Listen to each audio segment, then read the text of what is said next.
Students, हम पढ़ रहे हैं बीए पार्ट फर्स्ट का paper first, principle of sociology, समाजशास्त्र के सिद्धांत। और इसमें हमारा टॉपिक चल रहा है सामाजिक समूह। और इसका अर्थ और परिभाषा हम पढ़ चुके हैं, इसकी विशेषताएं हमने पढ़ ली हैं इससे पहले के वीडियो में। और आज के वीडियो में हम पढ़ेंगे सामाजिक समूह के प्रकार, सामाजिक संबंधों के आधार पर समूहों के वर्गीकरण का महत्वपूर्ण आधार सामाजिक संबंधों का आधार माना जाता है। यहाँ पे सामाजिक संबंधों की गहनता के आधार पर समूहों को वर्गीकृत करने का प्रयत्न किया गया है। इस दृष्टि से चार्ल्स कूले के द्वारा प्रस्तुत वर्गीकरण बहुत महत्वपूर्ण है। चार्ल्स कूले ने संबंधों की घनिष्ठता के आधार पर प्राथमिक समूह की अवधारणा को प्रतिपादित किया और बाद के समाजशास्त्रियों ने प्राथमिक समूह से विभिन्न विशेषताओं वाले समूह को द्वितीयक समूह के नाम से संबोधित किया। यहाँ पर हम आज पढ़ेंगे प्राथमिक समूह के बारे में, प्राइमरी ग्रुप। चार्ल्स कूले ने अपनी पुस्तक सोशल ऑर्गेनाइजेशन में सन 1909 में प्राथमिक समूह की अवधारणा को प्रस्तुत किया और उस समूह को प्राथमिक समूह के नाम से पुकारा गया जिनके सदस्यों में आमने सामने के संबंध पाए जाते हों या सदस्य एक दूसरे के संपर्क में प्रत्यक्ष रूप से आते हों। इस प्रकार के संपर्क में आने वाले लोगों में मित्र, पड़ोसी, साथी, परिवार के सदस्य और सदैव मिलने वाले लोग आते हैं। चार्ल्स कूले ने सबसे पहले खेल कूद के साथियों, परिवार और पड़ोस की प्रकृति को स्पष्ट करने हेतु ही प्राथमिक शब्द को काम में लिया है। इन्होंने इन समूहों को प्राथमिक इसलिए कहा क्योंकि महत्व और प्रभाव की दृष्टि से ये व्यक्ति के जीवन में प्राथमिक है। प्राथमिक समूह को परिभाषित करते हुए चार्ल्स कूले ने कहा है कि प्राथमिक समूहों से मेरा तात्पर्य ऐसे समूहों से है जिनकी विशेषता आमने सामने के घनिष्ठ साहचर्य और सहयोग के रूप में व्यक्त होती है। वे अनेक अर्थों में प्राथमिक हैं, लेकिन इस बात में कि वे व्यक्ति की सामाजिक प्रकृति और आदर्शों के निर्माण में मौलिक हैं। घनिष्ठ साहचर्य का परिणाम यह होता है कि एक सामान्य संपूर्णता में व्यक्तिगताओं का इस प्रकार एकीकरण हो जाता है जिससे प्राय कई प्रयोजनों के लिए व्यक्ति का अहम समूह का सामान्य जीवन और उद्देश्य बन जाता है। इस संपूर्णता के वर्णन के लिए अति सरल विधि हम कहना है, क्योंकि यह अपने में उस प्रकार की सहानुभूति और पारस्परिक एकात्मीकरण को समाविष्ट करता है जिसके लिए हम की स्वाभाविक अभिव्यक्ति है। चार्ल्स कूले की इस परिभाषा से यहाँ पे स्पष्ट हो जाता है स्टूडेंट्स के प्राथमिक समूहों में आमने सामने के संबंधों और हम की भावना का पाया जाना बहुत ज़रूरी है। और किंग्सले डेविस ने कहा है कि कई बार आमने सामने के संबंधों के पाए जाने के बाद भी प्राथमिक संबंधों का निर्माण नहीं हो पाता। इन्होंने बताया कि एक सिपाही अपने अफसर के आगे झुकता है और उसे सलाम करता है। इसके बीच आमने सामने के संबंध होते हुए भी ये संबंध प्राथमिक संबंध नहीं होकर यांत्रिक संबंध है। जब सेना का एक सिपाही किसी अपने अफसर के सामने झुकता है तो उसे उन्होंने यांत्रिक संबंध बताया है। इन्होंने बताया है कि हम की भावना तो बड़े बड़े द्वितीयक समूहों में भी पाई जाती है और इसीलिए इन विशेषताओं के आधार पर किसी समूह को प्राथमिक समूह नहीं कहा जा सकता है। यहाँ हमें इस बात को नहीं भूलना चाहिए कि कूले ने प्राथमिक समूह की इन दो विशेषताओं के अलावा कुछ अन्य विशेषताओं पर भी जोर दिया है। जैसे कि उन्होंने कहा है कि संबंधों की संपूर्णता होना भी ज़रूरी है, संबंधों की अवधि कितनी है, संबंधों की घनिष्ठता और व्यक्तिगत संबंधों को प्राथमिक समूहों की आवश्यक विशेषताओं के रूप में इन्होंने माना है। कॉजर और रोजनबर्ग का कहना बहुत महत्वपूर्ण है कि इन विद्वानों ने बताया कि आमने सामने के संबंध और लघु आकार प्राथमिक समूह की संयोगवश विशेषता है। सामाजिक समूहों का घनिष्ठ होना एक ऐसी आधारभूत विशेषता है जिसके बिना प्राथमिक समूह का निर्माण हो ही नहीं सकता। तो यहाँ पे इससे स्पष्ट है कि सामाजिक संबंधों की घनिष्ठता प्राथमिक समूहों की सर्वाधिक महत्वपूर्ण विशेषता है। लुंडबर्ग ने प्राथमिक समूह को परिभाषित करते हुए कहा है कि प्राथमिक समूह का तात्पर्य दो या दो से अधिक ऐसे व्यक्तियों से है जो घनिष्ठ सहभागी और व्यक्तिगत ढंग से एक दूसरे से व्यवहार करते हैं। इस परिभाषा में प्राथमिक समूह के लिए लघु आकार, संबंधों की घनिष्ठता, सहभागिता और व्यक्तिगता पर जोर दिया गया है।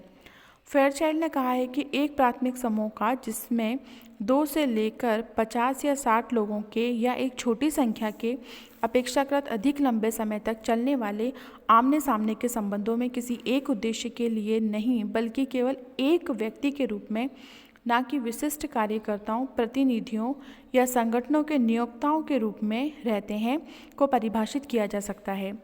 इस परिभाषा में फेयरचाइल्ड ने सदस्यों की कम संख्या, घनिष्ठ और स्थिर संबंधों, आमने सामने के संबंधों और संबंधों की संपूर्णता को प्राथमिक समूह की विशेषताओं के रूप में स्वीकार किया है। किम्बाल यंग ने प्राथमिक समूह को परिभाषित करते हुए कहा है कि परस्पर आमने सामने के संपर्क प्राथमिक समूह में होते हैं और सभी व्यक्ति समरूप कार्य करते हैं। ये ऐसे केंद्र बिंदु हैं जहाँ व्यक्ति का व्यक्तित्व विकसित होता है। एलेक्स इंकल्स ने कहा कि प्राथमिक समूहों में सदस्यों के संबंध भी प्राथमिक होते हैं, जिनमें व्यक्तियों के आमने सामने के संबंध होते हैं और सहयोग और सहवास की भावना इतनी प्रबल होती है कि व्यक्तियों का अहम हम की भावना में बदल जाता है। मैकाइवर और पेज ने प्राथमिक समूहों के संबंधों के बारे में लिखा है कि सबसे सरल, सर्वप्रथम और साहचर्य के सभी स्वरूपों में सार्वभौमिक समूह वह है जिसमें कि थोड़ी संख्या में लोग संगति के लिए आमने सामने मिलते हैं, पारस्परिक रूप से एक दूसरे की सहायता करते हैं, उस प्रश्न पर विचार करते हैं जो उन सबसे संबंधित है, या किसी सामान्य नीति की खोज करते हैं या उसे क्रियान्वित करते हैं। यह आमने सामने का समूह सभी संगठनों में केंद्र के रूप में होता है और यह किसी न किसी रूप में सभी जटिल व्यवस्थाओं में पाया जाता है। यह सामाजिक संरचना की इकाई कोशिका यूनिट सेल है। प्राथमिक समूह परिवार के रूप में समाज की रहस्यपूर्ण बातों से हमें परिचित कराता है। यह एक ऐसा समूह है जिसके द्वारा हम खिलाड़ी के रूप में अपनी सामाजिक मनोवृत्तियों को क्रियात्मक रूप देते हैं। यह हमारे रीति रिवाजों का एक स्थल है, हमारी कृतज्ञता का पोषक है और यह हमारी सामाजिक संतुष्टियों का प्रथम और साधारणता बना रहने वाला प्रमुख केंद्र है। प्राथमिक समूह के विवेचन में मैकाइवर और पेज ने आमने सामने के संबंधों पर विशेष जोर दिया है, लेकिन वास्तव में प्राथमिक समूह एक ऐसा समूह है जिसमें घनिष्ठ व्यक्तिक संबंध पाए जाते हैं। यह वे समूह है जिसमें हम अपनी इच्छा की पूर्ति करते हैं, अनुक्रिया की हमारी आवश्यकता को संतुष्ट करते हैं। प्राथमिक समूह के कुछ उदाहरण भी हैं जो कि चार्ल्स कूले के द्वारा बताए गए हैं। वैसे चार्ल्स कूले ने 3 समूहों को विशिष्ट रूप से प्राथमिक समूह माना है: परिवार, क्रीड़ा समूह और तीसरा है पड़ोस। मैकाइवर और पेज ने परिवार, क्रीड़ा समूह, मित्र मंडली, गपशप समूह, साझेदारी समूह, स्थानीय भाईचारा, अध्ययन समूह, गैंग, जनजाति परिषद को भी प्राथमिक समूह माना है। तो डेविस ने परिवार, क्रीड़ा समूह, पड़ोस, गांव और कार्य करने वाले समूह को भी प्राथमिक समूह में सम्मिलित किया है। इसके अलावा प्राथमिक समूह की कुछ महत्वपूर्ण विशेषताएं भी है। प्रोफेसर किंगस्ले डेविस ने प्राथमिक समूह की 2 प्रकार की विशेषताएं बताई है। एक उन्होंने बताई है भौतिक और आंतरिक विशेषताएं। यहाँ सबसे पहले हम भौतिक विशेषताओं के बारे में पढ़ने वाले हैं। प्राथमिक समूहों की कुछ भौतिक विशेषताएं, जैसे कि प्राथमिक समूह के लिए आमने सामने के संबंधों पर बल दिया गया है, लेकिन चार्ल्स कूले ने ऐसे संबंधों की विस्तृत विवेचना प्रस्तुत नहीं की है। प्रोफेसर किंगस्ले डेविस ने प्राथमिक समूह के निर्माण के लिए 3 आवश्यक भौतिक विशेषताओं का उल्लेख किया है। सबसे पहली विशेषता उन्होंने बताया है शारीरिक समीपता। प्राथमिक समूह के लिए प्रोफेसर डेविस शारीरिक समीपता को महत्व देते हैं ताकि व्यक्तियों में घनिष्ठ संबंध स्थापित हो सके और व्यक्ति के एक दूसरे के निकट होने, साथ साथ उठने बैठने, खाने पीने, साथ साथ पढ़ने और बातचीत करने से उनमें विचारों और भावनाओं का सरलता से आदान प्रदान हो पाता है।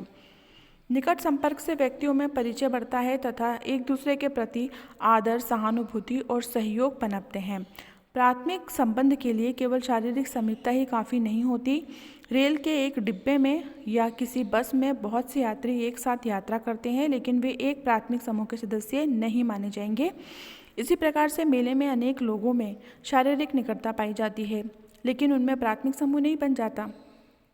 इसका कारण यह है कि इन लोगों में प्राथमिक संबंध स्थापित नहीं हो पाते हैं। इन संबंधों में घनिष्ठता का अभाव रहता है।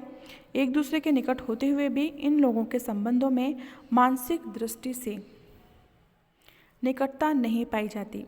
शारीरिक निकटता प्राथमिक समूहों के निर्माण का अवसर प्रदान करती है, लेकिन अवसर का लाभ उठाना संभव हो सकेगा या नहीं, यह परिस्थिति पर निर्भर करता है। यह परिस्थिति संस्कृति के द्वारा परिभाषित होती है। दूसरी भौतिक विशेषता है समूह का लघु आकार।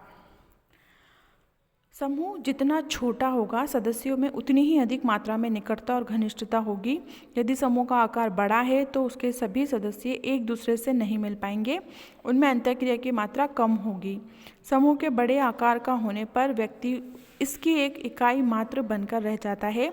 विशिष्ट व्यक्तित्व के रूप में उसका महत्व घट जाता है और ऐसा समूह एक औपचारिक संगठन ही रह जाता है। सदस्य संख्या का आपसी संबंधों, निर्णय लेने की प्रक्रिया और सामाजिक नियंत्रण पर काफ़ी प्रभाव पड़ता है।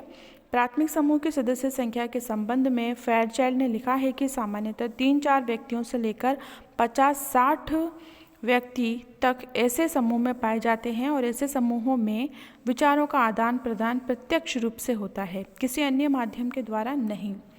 समूह के छोटे आकार का होने से ही सदस्य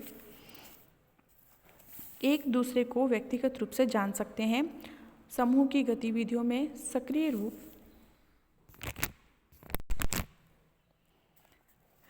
सम्मिलित हो सकते हैं और उनमें घनिष्ठता विकसित हो सकती है। संबंधों की अवधि का घनिष्ठता के साथ सीधा संबंध पाया जाता है। संबंधों का काल जितना लंबा होगा, उतनी ही अधिक मात्रा में घनिष्ठता के बढ़ने की संभावना रहती है। संबंधों में घनिष्ठता का होना प्राथमिक संबंधों की स्थापना के लिए ज़रूरी है और निरंतर व्यवहार से ही सदस्यों में एक दूसरे के प्रति विश्वास और आत्मीयता के भाव पैदा हो जाते हैं, जो संबंधों की घनिष्ठता के लिए ज़रूरी है। इस विवरण से स्पष्ट है कि प्राथमिक समूह के लिए शारीरिक समीपता, समूह का छोटा आकार और संबंधों की लंबी अवधि का होना ज़रूरी है। इन तीनों विशेषताओं के एक साथ होने पर प्राथमिक समूह का विकास सरलता से हो पाता है। तो ये प्राथमिक समूह की कुछ भौतिक विशेषताएं थी जो प्रोफेसर किंग्सले डेविस के द्वारा बताई गई थी। शारीरिक समीपता, समूह का लघु आकार और संबंधों की अवधि।